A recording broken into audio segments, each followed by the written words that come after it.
Hi, everyone. Thanks for being here today. I have a little bit of a tough message. I want you to know it comes from a place of support and love. And I like the fire that I'm hearing here, but I'm not getting that same fire from the party with March.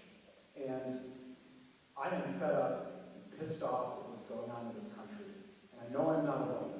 You're not. And I am looking for a party that will channel that righteous anger that I'm seeing here into action. Not in the midterms, but tomorrow, today, and right now. Right now. We're not interested in patience or strategic silence. We're looking for not senators or members of Congress. We want representatives. We want you to represent the righteous anger that is out there and in this room. It's waiting to be channeled and organized into action. And now is the time to strike hard. I want you to attack constantly, every day, on every issue, every moment, at every level of government. Trump is unpopular, as you said, and we need to remind people that he is a weak, lame duck, and he's only getting weaker. They fear him, but they need to be reminded that he is a weak, lame duck, and that his era will come to an end at some point. I want you to use leverage and promise accountability, and this is really important. You mentioned that businesses are fearing speaking out because they fear Trump. Well, we need to remind them that there's accountability for accommodating him now. For these tech billionaires who are pouring money into Trump's pockets and then using his platforms to corruptly amplify his message. Do they not understand that a future Democratic administration will control the FTC, will control the SEC, will review their mergers and acquisitions, control tax policy in the Department of Justice? They need to understand that.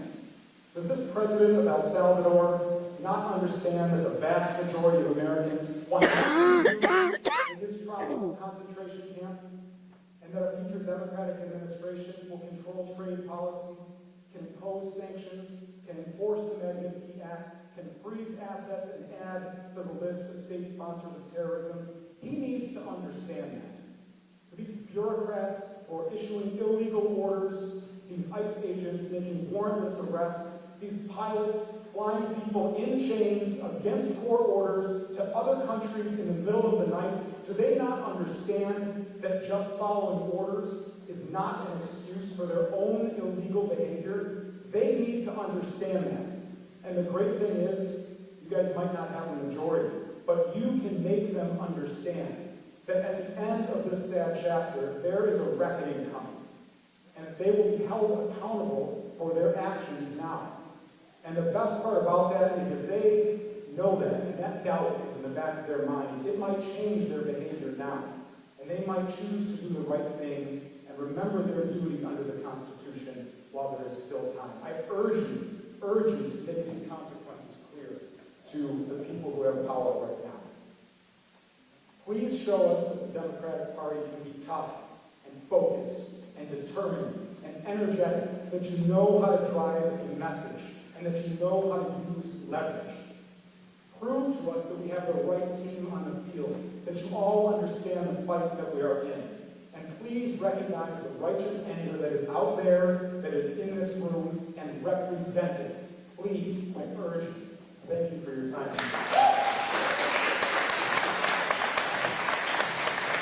So it's a really good speech, and it's really important. It's true. It's all true. Except this is probably the biggest fighter we have. So thank you. We are, look, I want to say what you just said, I hear it every town hall. People want to see Democrats fighting back. I am going to tell you that I think we got to be smart. I think he was creating absolute deliberate chaos. So people don't know where to look, they don't know where to focus on, and we got to be smart, targeted, and effective.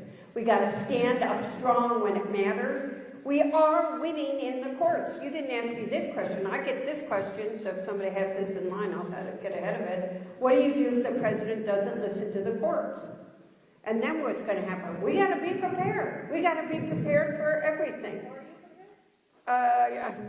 Let me tell you that we are having discussions should it happen. And I'm not going to discuss everything publicly. There's media here, and you got to be smart. and you gotta be ready, but we are not being silent. One of the top constitutional scholars in the country, Jamie Raskin, Mayor, has got the lead for us on the litigation side of it.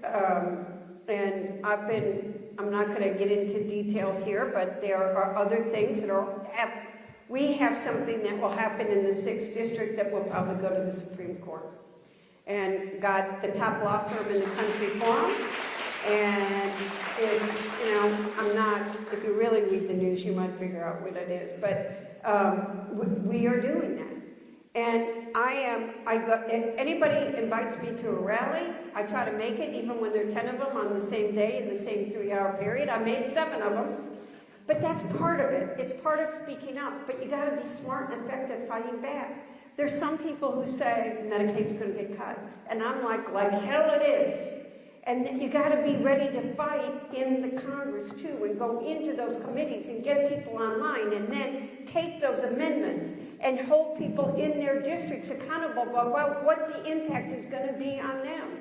And you get up every day and you say, how am I going to make a difference today? Where do you make it? And you do it. And we're not hiding. Your elected officials in this district are not hiding. They're talking to you about the issues. We are bringing people together. We are strategizing, and we are fighting.